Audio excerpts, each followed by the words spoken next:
pagkikilala at sa unang pagkikita, may tunay na pag-ibig na madarama.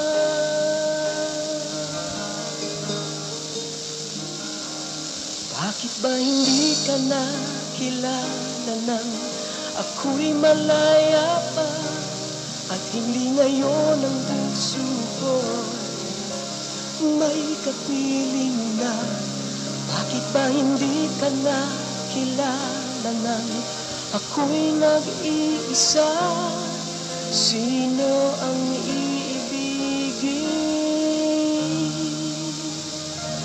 Ikaw sana.